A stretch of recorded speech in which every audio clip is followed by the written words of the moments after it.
Hi guys, and welcome back to my channel, and welcome to my channel if you are new.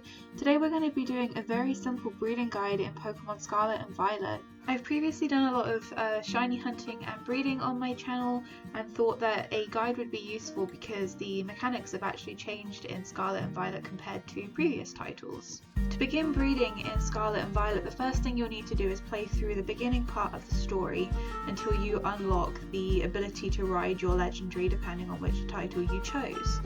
Once you unlock this feature, you'll be able to go out into the wild area and have a picnic. The picnics are the replacement for the Pokemon Daycare Center from previous titles, and this is where you'll be able to make sandwiches and then collect eggs for you to hatch to shiny hunt. To get started making sandwiches, the first thing you're going to need is recipes. These you'll find in most of the big cities within the game, and if you speak to the gentleman to the right of the counter, each time you complete a gym and earn a gym badge, he'll give you new recipes. You can also speak to the lady behind the counter and also order a sandwich. This will give you different power-ups such as egg power, which is the power that you will need to get more eggs whilst you're trying to breed. The higher the level of power-up, the more eggs you will get. The next thing you'll need to be able to make a sandwich is to get ingredients. There are different location shops over the map which will sell different ingredients that you will need, such as fruit and vegetables, the picks that you'll need to put into the sandwiches, and other condiments and things like that. So there is a location called Shawcans which does a lot of the fruits and vegetables that you'll need. I would recommend stocking up on the strawberries because that's one of the most common and easiest recipes you can use, which will give you egg power very early in the game.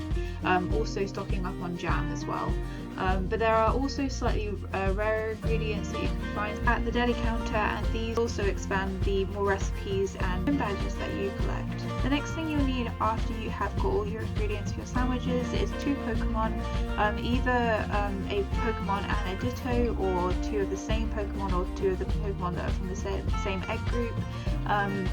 And you'll need both a Pokemon from your own language and a different language Pokemon. So this could be German, Japanese, or any language that isn't your game's language. You can view this in the summary of your Pokemon, and in the corner it will have a little icon showing the language that the Pokemon is from. And as you can see on the screen, my Strudel is German. This method of breeding is known as Masuda method, and it increases your odds from 1 in 4096 to 1 in 683 without the shiny charm. And with the shiny charm, it takes your odds to 1 in 512. To significantly increase odds compared to if you were to breed without doing this method. A good way of being able to get different language Pokemon is through surprise trades. You may be able to trade with someone else throughout the world and get a different language Pokemon in return. Obviously you can't guarantee which Pokemon you're going to get, but if you keep trading you might be able to find one that you want. Another way of doing it is playing through the game on a second console in a different language. But either way, there's also a Ditto trading code that you can do to get a different language Ditto if you're able to trade a Ditto yourself.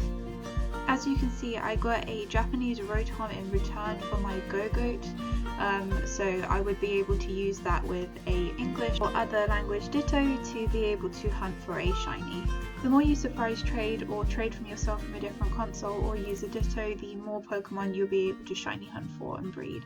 As you can see, I have quite a few different language Pokemon in this box which I use for breeding. After you have all your ingredients and all the Pokemon that you will need to breed, the next thing to do is to go on a picnic. You can do this by going into the menu and clicking the picnic option. The next thing you will need to do is to withdraw your legendary Pokemon, so you just have the two Pokemon you're going to breed together out. Stand at the edge of the table and click A and then choose make sandwich option, and then you will have the option to choose which sandwich you want to make. To begin with, the strawberry or jam sandwich is the easiest sandwich to make because it gives you an egg power of 1 and it has very minimal ingredients that you can find very early on in the game. The sandwich making is very similar to the curry making on Pokemon Sword and Shield, but you get a lot more power-ups and benefit from doing these sandwiches in this game. After finishing making your sandwich, you'll get to admire your finished product, and then you will be able to view the bonuses that you get, for example the egg power up level 1. There is also other ways that you can get this power up. by going to an ice cream shop or other restaurants and eating the food which states that it gives you a power up. There's also different levels like level 1 and 2 which will give you different levels of power to be able to collect more eggs within a certain amount of time. After you've finished your sandwich, the next thing that you'll have to do is stand and wait. So if you stand next to the little basket that's next to the picnic table, and every few minutes you click on it and it will give you the option to take the eggs and other items that are found in the basket. The higher the power up, the quicker the amount of eggs will fill up.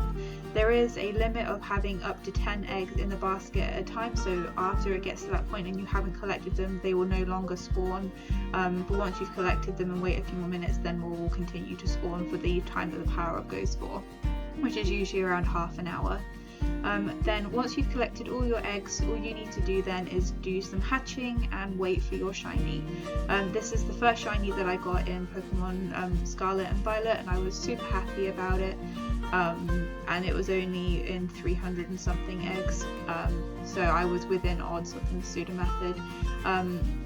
But the mechanic of this game makes it very enjoyable to do, and is a lot of fun. So I hope this guide helped you guys. It's a very basic tutorial on how to egg hatch and shiny hunt in Pokemon Scarlet and Violet. If you did enjoy, maybe leave a like, and I can do a more advanced guide maybe in the future once I have learned about the game a bit more myself.